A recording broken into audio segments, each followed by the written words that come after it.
He said there was a saying like, you can sacrifice without loving, but you can't love without sacrifice. I thought that was super cool. Yeah. Welcome back, everyone. We are looking back at this past week's Sunday readings and looking ahead to next Sunday's readings. We know that most people attending Mass don't look ahead to the readings they'll be hearing. So I hope you'll find our little show fun and useful, especially if you're looking to connect more to the Bible readings during Mass. My name is Vincent and my buddy's name is Roy. We've been friends since childhood and we both volunteer at different churches as lectors, or the guys who read at Mass. We'll offer our thoughts on the readings as well as share some fun stories about volunteering at church and everyday life. Okay, let's get started. So what's new with you?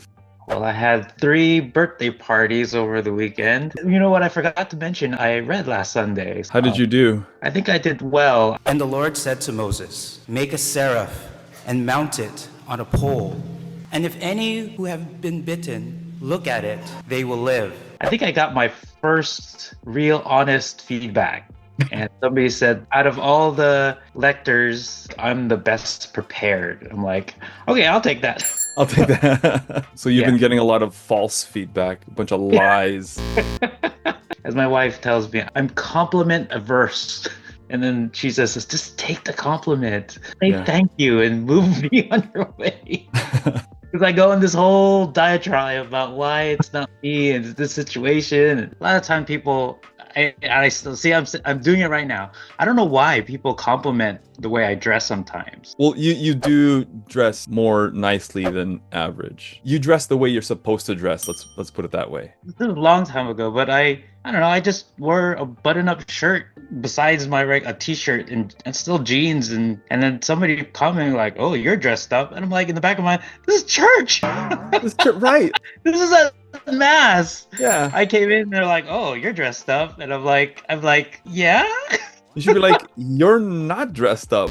Exactly. Well, you were going to 3 birthday parties this weekend. I actually had not 1, but 2 concerts this past weekend. Sunday, I saw Le Seraphim, a K-pop group, which is super fun. And then Monday, I saw Linkin Park with my brother-in-law because my sister couldn't go. And the crowd was pretty hyped, so it was pretty fun.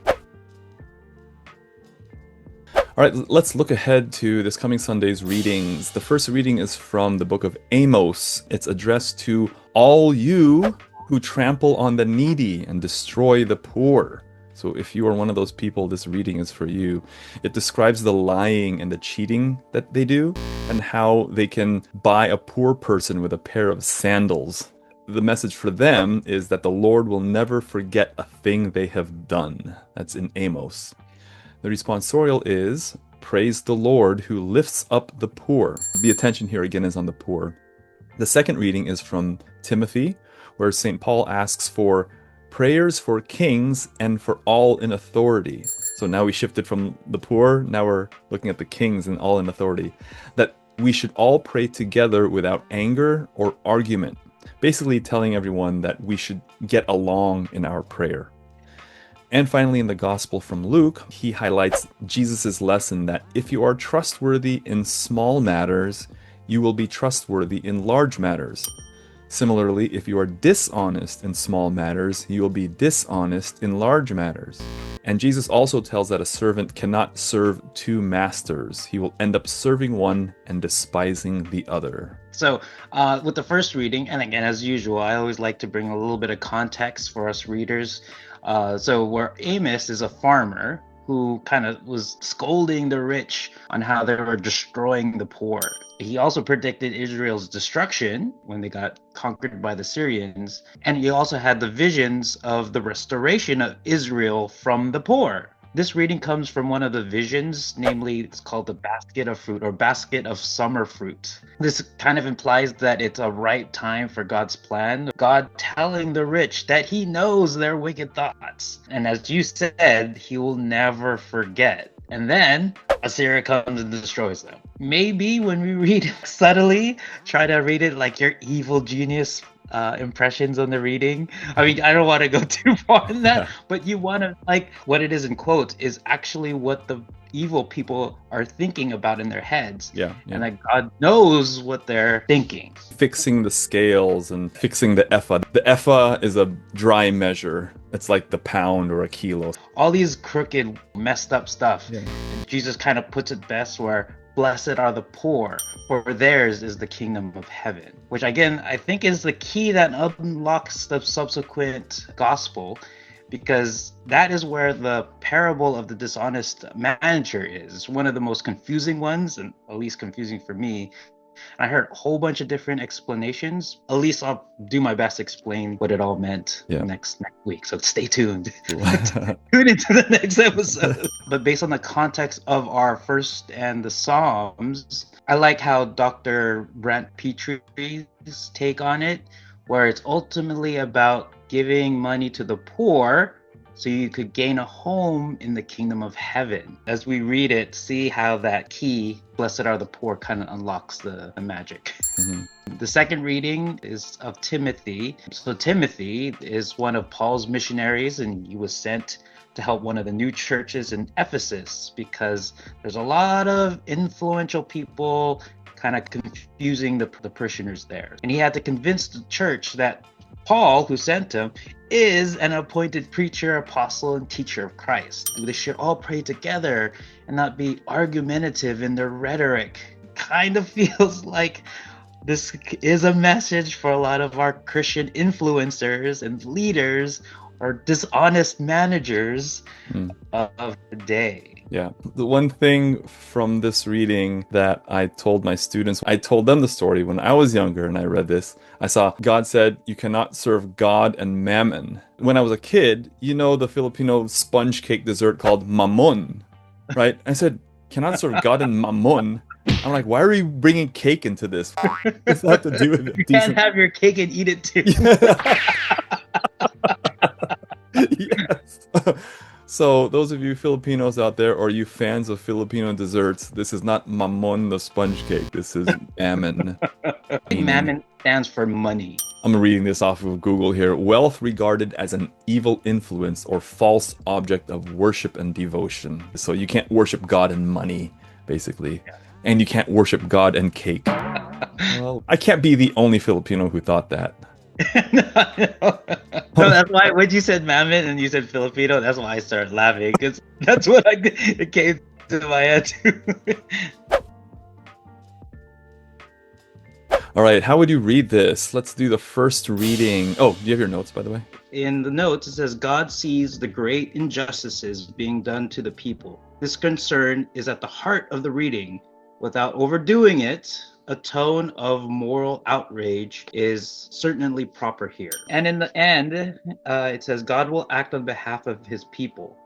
The reading ends with the words of warning and of yet unnamed consequences that will befall the perpetrators. All right, so the reading from the book of the prophet Amos. Hear this, you who trample upon the needy and destroy the poor of the land. When will the new moon be over, you ask, that we may sell our grain, and the Sabbath, that we may display the wheat? We will diminish the ephah, add to the shekel, and fix our scales for cheating. We will buy the lowly for silver, and the poor for a pair of sandals. Even the refuse of the wheat we will sell. The Lord has sworn by the pride of Jacob, never will I forget a thing they have done. The word of the Lord. Like, you may or may not need to go that far, but at least have a sense of them being dastardly. Don't read it flat, because you read it like, fix our scales for cheating. We will buy the lowly for silver. You think, this is the word of the Lord? No, this is the voice of the wicked. So make it sound like it's the voice of the wicked without obviously going too far. If someone is only hearing a part of what you're saying, might mishear or misinterpret that what you're saying is the words of the wicked. And that could confuse a lot of people. Yeah. Even if you read it like happy, then you're like, this doesn't sound like a good thing. Yeah. You know? And what do the notes say for the second reading from Timothy? In the very end, for this I appointed part, Paul lists 3 roles, each of its own weight: preacher, apostle, and teacher. And in the very last sentence, we, the hearers, are urged to pray, united with our community of faith. Okay, so this is the second half of the Timothy reading. For there is one God, there is also one mediator between God and men, the man Christ Jesus, who gave himself as ransom for all, This was the testimony at the proper time. For this I was appointed preacher and apostle. I am speaking the truth. I am not lying. Teacher of the Gentiles in faith and truth. It is my wish then that in every place the men should pray, lifting up holy hands without anger or argument. The word of the Lord. There's this dashed part there that I am speaking the truth. I am not lying. Like he's kind of like telling these people to say, hey, I'm not lying. I'm really preacher, apostle, and teacher of the Gentiles. Okay, let's do a look back. For me, I didn't realize that the feast for the finding of the remnant of the true cross by Saint Helena in the early 300s. The true cross that she found can be found in the Church of the Holy Sepulchre. In this, I kind of felt like some kind of could be desensitized from why we venerate the cross, because it's kind of like we're worshiping an electric chair. And once you understand what God actually sacrificed for us, it's pretty shocking. I think Father Francis best said in his homily what these three takeaways. He had fate to faith, tragedy to triumph, and bearing to caring.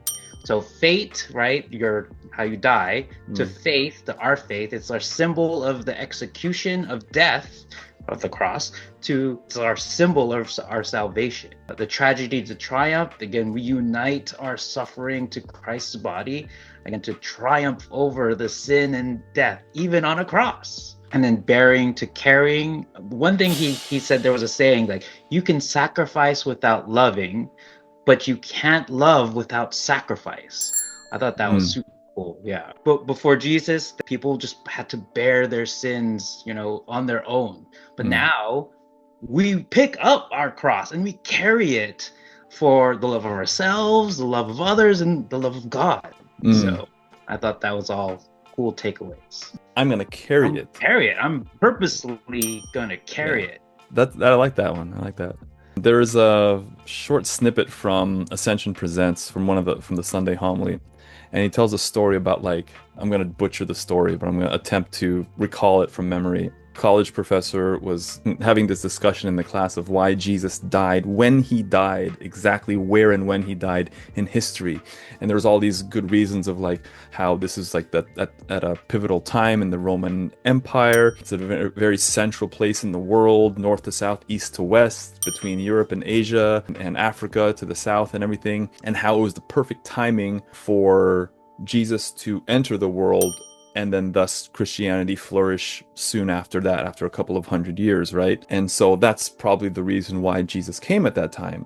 And then one student said, well, I think there's more than that. Student said to the priest, well, what if he died at that moment just to save the good thief?